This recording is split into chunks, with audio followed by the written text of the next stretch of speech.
Today we're going to talk about the dreaded topic of data governance. Everyone wants data governance. The ideas have always been good, but it has always been underfunded. It's because to implement the ideas, you need human capital and you need social capital because humans are messy to deal with to actually implement all these policies in an organization of any complexity, right? So today we are at a point where AI can actually play a serious role in automating many of these policies, and the humans can be in the role of air traffic control, and we're already starting to see that. So I'm really excited to have this conversation with Andrew Mohammed. He's from OVO Energy, who's actually been doing some of these things already. So welcome, Andrew, and maybe let's start with a quick introduction about yourself. Yes, hi everyone. Thanks for attending. I'm Director of Data and AI at OVO Energy, so I have the privilege of leading a team of data professionals from engineering, data science, also platform building, product owners, data stewards, and really being the heartbeat of a company where we're trying to transform the experience from a commodity sector to something actually fit for purpose in the digital age. So there's a clear role between the role of AI that can play in that, but also the responsibility we kind of take as a company for an essential commodity on the path to decarbonisation. Amazing. So, I'm coming from California, so I'm not very familiar with all the details, but I know the energy affordability crisis is top of mind for people here.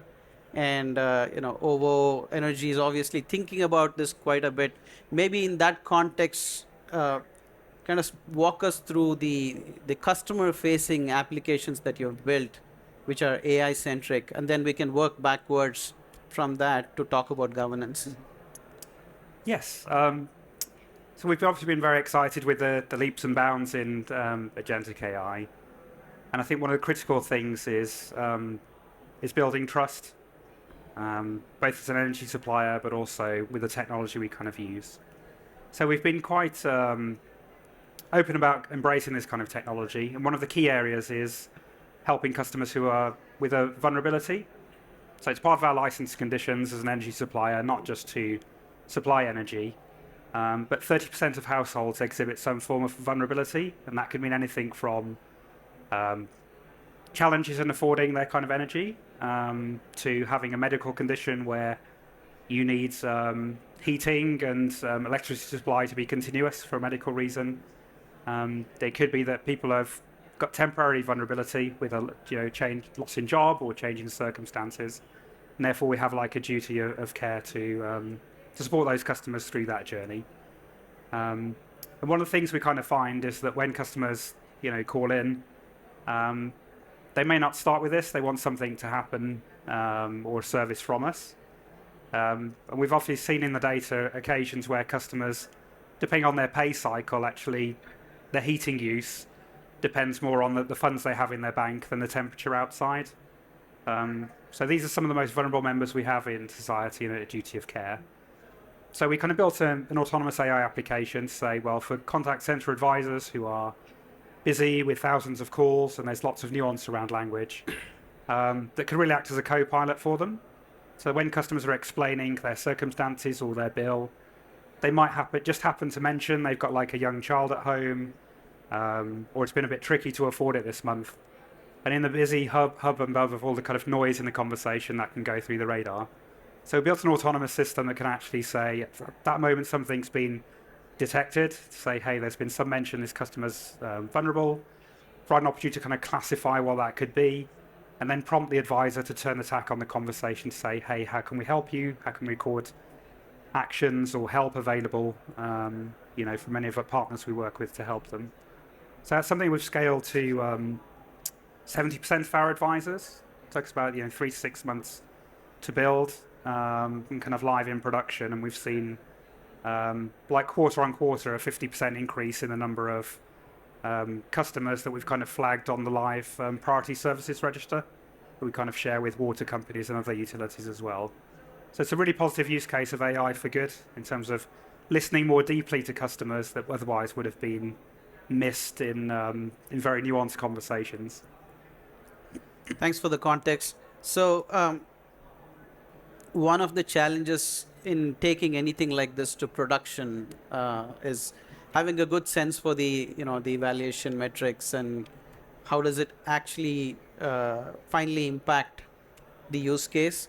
A lot of the conversations kind of get stuck in that prototype phase. In your experience, going from that prototype phase to production and having the right safeguards along the way, like maybe you can touch on that a little bit. How Yes. how did you actually get to production with this?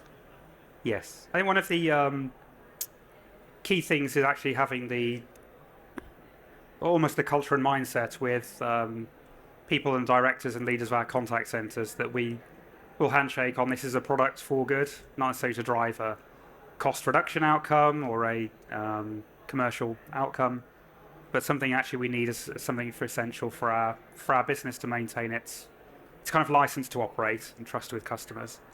So almost kind of having that handshake at the very start was quite important, that we would design and build and actually slow down at the start to think about how we could build in actually more robustness in the kind of tools that we're building, not just something in terms of time to market. So first of all, there's always like the prototyping of like credibility, like how good are large language models, and particularly ones where you kind of use proprietary models from other companies. So the kind of evaluation about kind of accuracy and verbosity and what we kind of learned early on, and this is almost like career in data science analytics, it is to learn rapidly through kind of failure. It's almost like build an environment where you could see end to end and almost use the data as a pane of glass to see everything that's happening in the process. So one of the key things we found in doing some of these kind of trials was that you can get things in the data that look absolutely correct, but are not the right thing to do for the customer. So in some of the focus groups we kind of ran, we had a customer who was kind of saying, given their circumstances and just saying, look, I can't, struggling to afford my bill, okay, vulnerability, but then it was classified as like no action. And the customer would reply back and go, hey, I'm unhappy here. And it would come back and classify no action. And they would come back and the customer would say, this isn't acceptable, you're going to be hearing from me on social media about this. And again, no action. So factually correct, in terms of the someone labeling, did this LLM say detect no action? Factually correct. Using things like LLM as a judge, yes, factually correct. But actually, when we realized very early on that we had to kind of fold in human and AI experience together to think about what data context was actually missing, not just what it was picking up. And this is things like kind of sentiment. This is almost a types of language that would lead to an action, not necessarily kind of refer to it. And that was a key to building trust within the business, is showing that we could go more slowly in the beginning, build something that's credible enough to detect vulnerability, but also take in human advisor experience to gather data and context for what could be missing. And then you almost have the foundation for a feedback loop. And that's what we managed to kind of scale. So we kind of scaled it through kind of GCP platform. We actually built a customer context engine with quite enriched and cataloged data. And that's what built the kind of trust and assurance that we were able to kind of move through the production and development stages. You talked about scaling that feedback loop. Maybe we can double click a little bit on that. As you get back the customer responses and your own internal evaluation metrics, and you look at other types of lagging indicators that you have in the business, was there a process that you arrived at to look at this at scale? Yeah. And see, okay, is it a data issue? Is it really an inference issue where the problem happened? And at scale, did you implement something?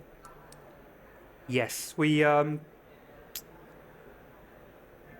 implemented like a number of initiatives, because we went from small handful of calls and kind of manually labeling some of those with help from the data scientists and various kind of volunteers across the organization. And so you build up some kind of, a small sample of ground truths. But it's very different when you've got 10 to 20 million calls a year kind of inbound. How do you know those samples are still valid? How do you know they're static? So operated for like a mixture of like people and technology. We built something where there was like a clear user interface for advisors live on the call. The kind of prompts they were getting up is like we could check whether we're using them. Were they kind of clicking on it when something was mentioned? Whether that's not. Did they give it a thumbs up, thumbs down? So some kind of rapid feedback loops for online evaluation. And then what it forced us to do as well, by kind of aiming high on more autonomous AI systems, is actually really drilling down into data quality, metadata quality, and context. So just looking at the number of turns in the conversation before we kind of reached an action was usually a good predictor of are we actually moving the conversation to where we're helping the customer, not just repeating and noting down that a customer needs help. Are we kind of looking at the sentiment drivers around it? Are we looking at the number of previous contacts that customers had? And that's what we kind of found in doing this, is we found some real rapid learnings in terms of what we should be measuring.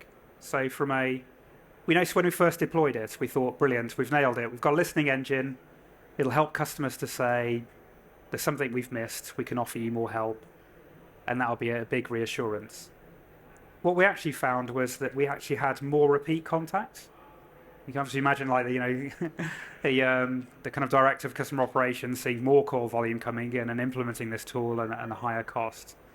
So you go through that kind of spike, it causes a very, very different worry.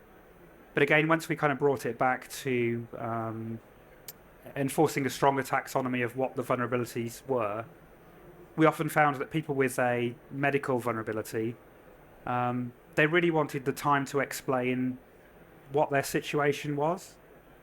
There are a lot of people who may be struggling for money, but it's then not just a fast way to say, give me some help, offer me some credits, or lower my bill for a period. They actually wanted to be heard. And we're kind of picking up themes in the conversation where customers were explaining more about their medical details, more about something that happened, and just getting that kind of weight off their chest and having a human listen to them about that feedback. So we actually found by drilling into the data and not rather than treating it as a, bad data or bad symptom of the model and, commercially bad, we were able to actually say that advisors can learn from this and have better conversations. And particularly when someone's had, tragedy or trauma, they're just spending even 30 seconds longer leaning in, listening in and understanding why is much better than waiting for 3, 4, 5 calls for someone to repeat and repeat and lose trust in us as a business. So those feedback evaluations, both in terms of the performance, scale and accuracy, but also repeat contact and customer experience metrics, are actually very powerful feedbacks for improving what we could learn through the AI tooling, not just it speeding up the processes. Cool. Now let's talk about some of the classic governance topics, right? As you go from this model layer to upstream data and, sensitivity, classification, how do you ensure the right policies are implemented in making sure the right data is being used? How much automation did you put in place to make sure that the right things are happening, and how did you measure at the end of it that the right things are happening? Sure. We decided, from the very beginning, to kind of face into challenges as a company. In that, since kind of joining OVO, they'd taken a policy of giving quite free and open access to many colleagues, but it was quite immature in terms of not yet having the right data platforming and data kind of catalog tooling. So it's almost there's a long period of time where there's lots of things being told, we're not AI ready as a company, we can't do this, it'll come kind of later. What we actually done was we kind of spun the conversations around. We formed a group of people within the company to form an AI council, and it was almost to give people who work in kind of risk or in data engineering and data kind of stewards and representative across the business, a kind of voice in the room, because often the loudest voices are the ones knocking on the CFO's door saying, we've got so serious money here, or transformation here, or kind of opportunity. And actually some of those roles often get treated as kind of risks or kind of later on the register. And that's where we see a lot of kind of adoption not creep in.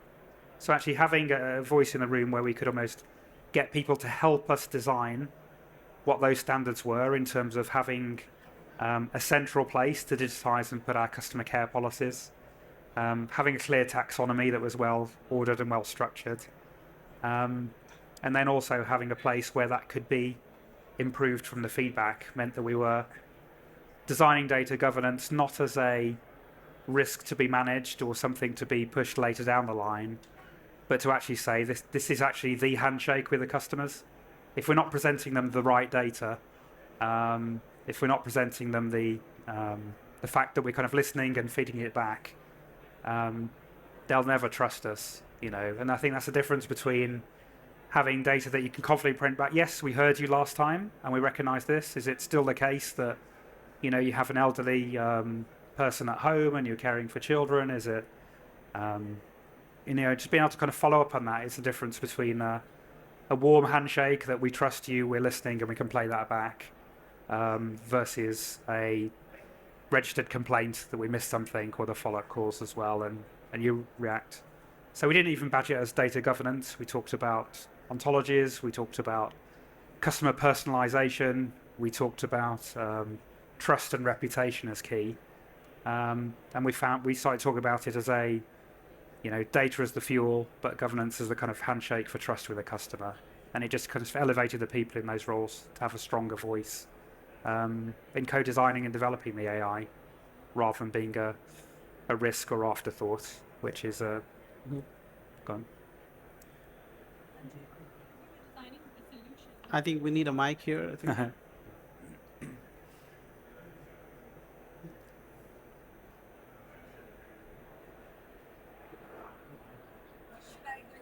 No, he's right here. To you.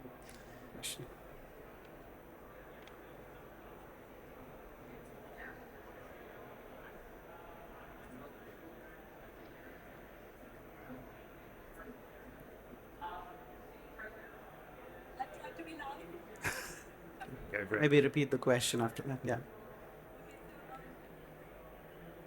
At a smaller scale, in any organization, we try to design these AI autonomous systems, sometimes with a power platform, for example. But we do it at a bigger scale. When you said that you create solutions for, let's say, data centers who are struggling with energy requirements, for example. Mm-hmm. So my question was that do you partner with any data governance metadata catalog, for example, companies organizations that create metadata catalog, for example, or data governance solutions, so that you're not doing it from scratch to the end? Like, are there any partners that you want? Yes, the really question was around the partners we work with in achieving that kind of scale. Given we've kind of deployed this to 5,000 agents and 10 million conversations per year. I think we had up front the idea of designing for scale, and it lends to your question about like going from prototype to production. Is very easy to create a small, flashy kind of demo, get lots of interest, and then face month and quarter after quarter of challenges, nothing scales. So we partner quite strongly with Google Cloud Platform in terms of being able to deploy cloud instances. And we've actually leveraged, kind of work with partners in kind of DataHub as well to be able to not just catalog data in there, but actually make it machine readable for large language models to extract from there and try almost create one of the, I love the innovation days. We give our people 10% innovation time. And one of the things they kind of created was was almost like diagnosing what data we needed to resolve the customer problem. And I think it was a great way to actually flesh out what are actually the top 20 most important data sets for a customer, not just ones that are most frequently used in reporting. And the fact we were able to kind of get people in the habit of cataloging that data, we're going to extract it, manipulate it. So it's like fusing cloud technology, Vertex, And some of the benefits we've seen of kind of working with partners like DataHub is you build a very self-reinforcing ecosystem where you can actually learn and get the machines to help build you the gaps, get people to fill them in, validate it, and it starts to improve. So one of the challenges that we encounter to get AI to production is to make sure there's enough business context enrichment in the upstream data sets. Now, it's a classic governance problem again.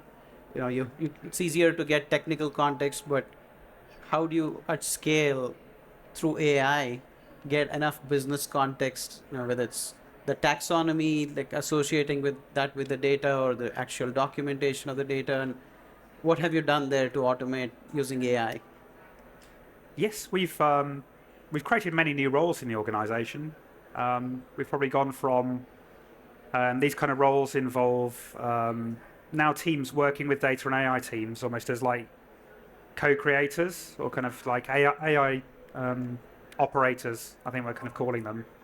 But previously the teams in the business who would actually, working on complaints resolution or kind of working on case management systems in kind of back office, are now finding themselves embedded within data and AI teams, and they understand the variety of language that's used, they understand the policies and procedures, and actually they're helping us be at the solution board at the beginning to say what's the kind of breadth of examples we need to design for. And that was really important in creating some of the taxonomies, kind of ontologies about kind of our data. It's also excellent at building trust and removing some of the jargon. But the fact that people are quite excited to feel that they're operating an AI system rather than some black box inflicted on them was a massive cultural change. And I think that's why we've got scaling adoption. So scaling deployment of the technology, but you can't force the adoption.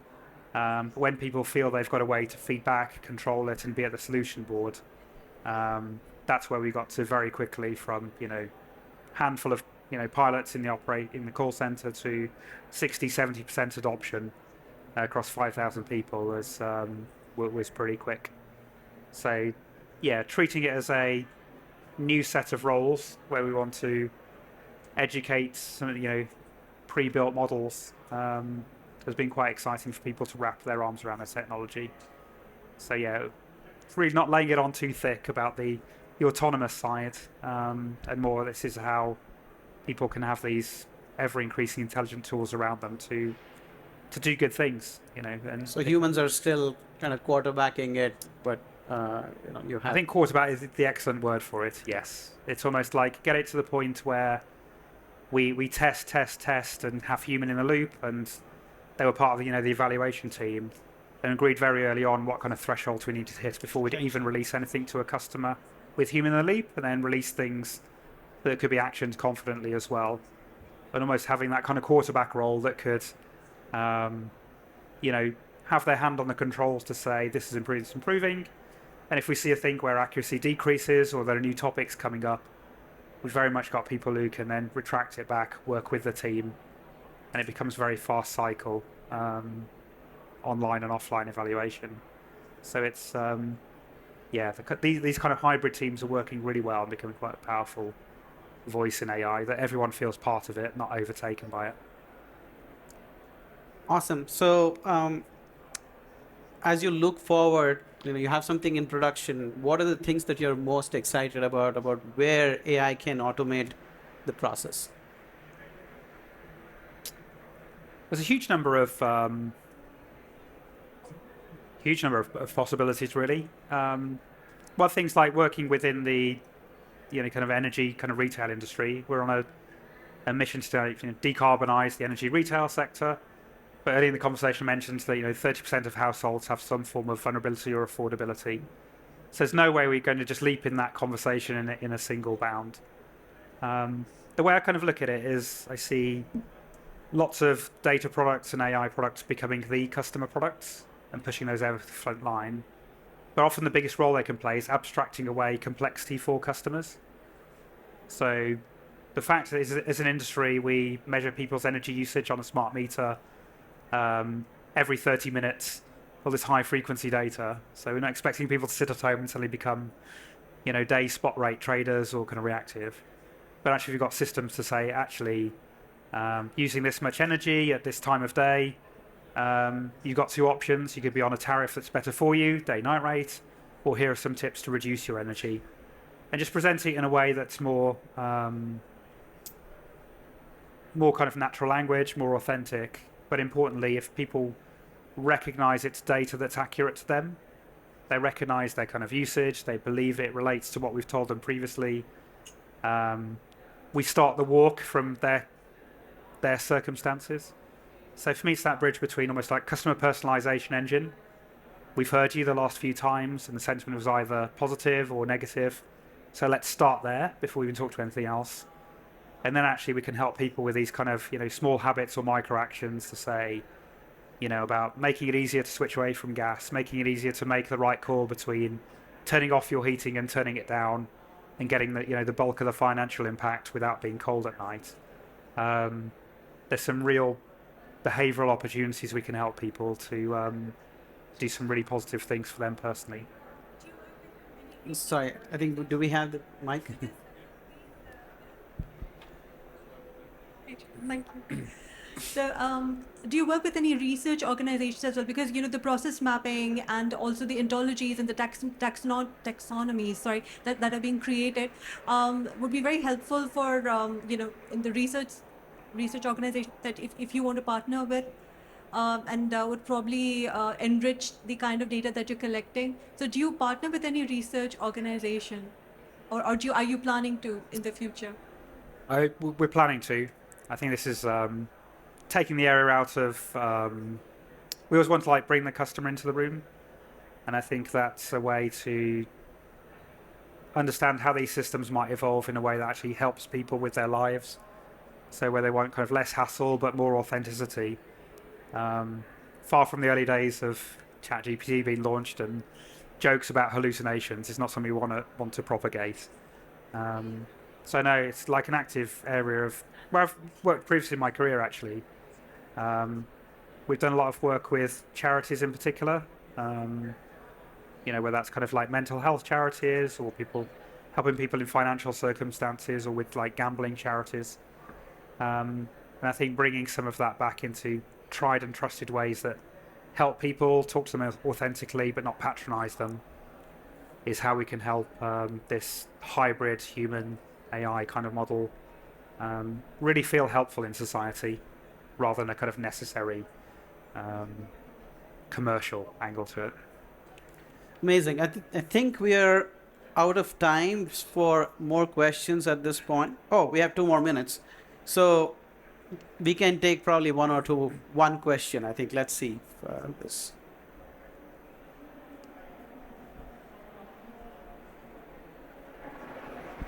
Thank you. Just relating to the human-led intervention versus the AI automation. So you take the call center scenario there. Are customers not copying on to the idea if they come onto the call and say, I'm vulnerable, I've low paid, I'm not in employment, that Evo will do something about it? How do you decipher between a genuine case and a non-genuine case? That's really it's a great example. I think it's one of those things where there's obviously a lot of trust on the call, and I think erring on the side of trusting someone when they come up to you and say they've got a particular situation is kind of important. But that's not to say we haven't thought about the kind of guardrails. So the classic things you kind of get through when you've experimented with chatbots is just give me a refund or change my payment. Do I need to pay? So there's a few things where we can see where there's some kind of repetition in the types of questions and how they're phrased really matters. So when people are going straight in and talking about an outcome that they want, as opposed to explaining their circumstances, that's often one behavioural trigger, that they're not talking about their situation, they're talking about an outcome. There's also a number of things we work with advisors to.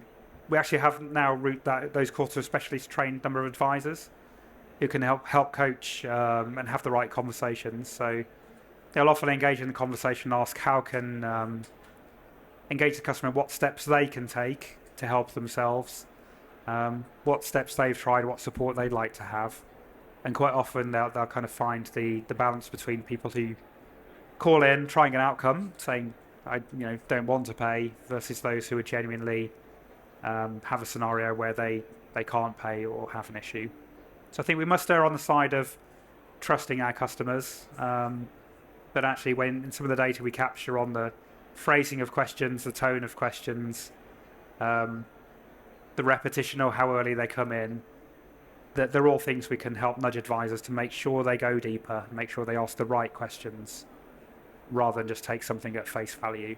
And that's one of the risks that low-level AI agents can miss until we've got more of that customer context and personalization built in. Thank you, Andrew. We will continue the conversation. Our stand is right here, K120 across. So if you want to ask more questions, please come along to the DataHub booth. Thank you, everyone. Thank you, everyone.